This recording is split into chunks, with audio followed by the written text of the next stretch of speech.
What's up, guys? Welcome back. How's everybody doing out there? This is my running kid here, coming to you to deliver once again, getting back into the review slash recaps. And one of my favorite shows had returned for a second season, Transformers Prime. And so I'm here to review the first episode 27 of season 2, entitled Orion Pax Part 1.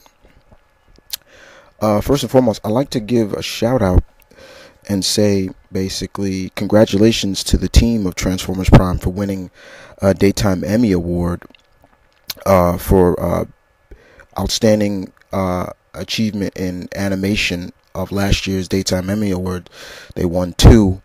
It's been since 1996 since Transformers cartoon has won a Daytime Emmy, and that Emmy Award was Beast Wars at the time. So congratulations once again. Alright, so if you did watch last night's episode, it premiered last night. Alright, so let's get down to it. So with Optimus Prime basically having lost all his memory of his life as a Prime and psychologically reverting back to his time before the Great War, known as Orion Pax, Megatron is using his dastardly and devious manipulating ways basically to manipulate him and enjoining the Decepticons, with his intentions of basically deciphering records seized from Lakon, basically. And it was very, very, very heartbreaking seeing the Decepticon embryo being tattooed or on Optimus. That was very, very oh no, that was very heartbreaking for me. So as the Autobots basically are trying to track Optimus Prime down, Jack learns from Ratchet that the key card is connected to Victor Sigma, and that they must find a way to get back to Cybertron to use it to ultimately basically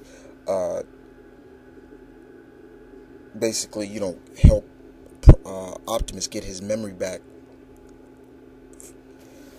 But they ultimately decide on using the Decepticons' space bridge to return to Cybertron, but they must locate it first. They have to locate it.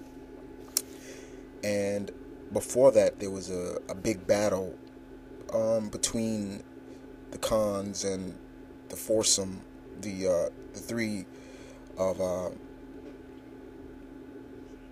Bumblebee, Bulkhead, and RC. And they battle the Decepticons on a military base. However, they're able to escape, but RC travels ahead of them and jumps into the space bridge, and she's on the Nemesis. And on the Nemesis, we see some great action between RC. They do not basically cut back on RC. She is still, as always, it's always a joy to see RC cut loose. And she really does cut loose on the Nemesis, and she's trying to locate Optimus.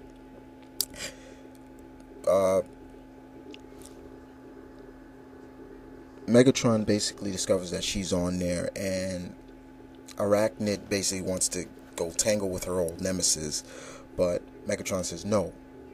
If Pax or Optimus gets a hold of seeing violence and everything like that, he might start questioning even more than he was, because even before that, Optimus has been questioning a lot of things, including where is Starscream. And Megatron has been lying to him ever since then. However, Soundwave comes in and opens the space bridge just before she was able to reach, RC was able to reach Optimus.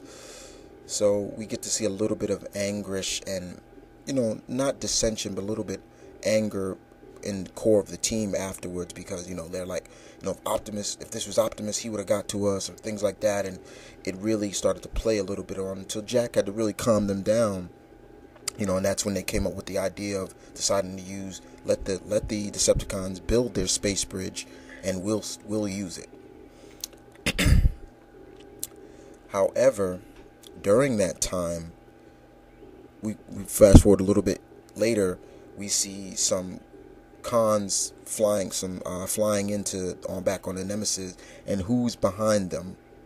None other than Starscream. Starscream makes his return in this episode. We see him return to the Nemesis, and while he's on the Nemesis, he basically manages to steal some energon from the vault.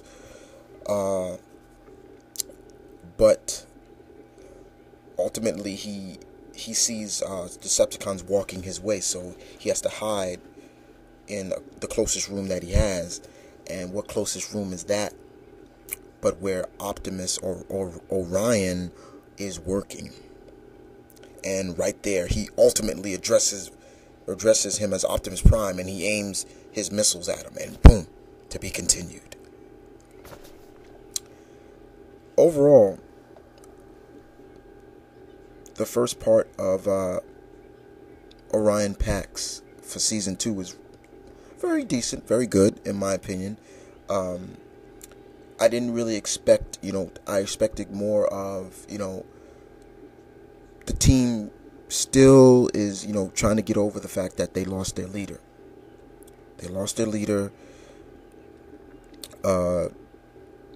Optimus is basically still, he doesn't know who he is, and you can see Megatron just manipulating the hell out of this guy, the hell out of him, and things like that. You see a lot of this going on, as well as the kids just trying to go on with their daily lives. I mean, for example, there's I guess the love interest for Jack. She's like, how come I don't see you outside of school and everything like that?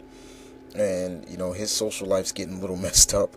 But as once again, I've always said that once you realize that, once you got into the world of the Autobots and the Decepticons, your social life takes a major hit. But it was still a very good episode to kick off the second season, and I really enjoyed it. And it does question how long is Optimus is going to put up with this. When will he rebel against, Megatron? What's going to happen? Is Jack going to make it back to Vector Sigma in time? To manage to get Optimus Prime's memories back. All these questions have to be answered. Hopefully, this is more than just a really quick. That's it. Okay, we got everybody back. We're not gonna. Okay, that's it. Hopefully, it really builds up. That's my biggest concern. But other than that, it was a good episode, guys. I really enjoyed it. You know me, I'm a big Transformers fan, and I loved it. You guys tell me what you thought of Orion Pax Part 1. And other than that, guys, this is Mom Vernon Kid saying peace, one love, stay tuned, keep it real as always. I will see you guys next week with the next episode, which airs February 25th. You guys take care.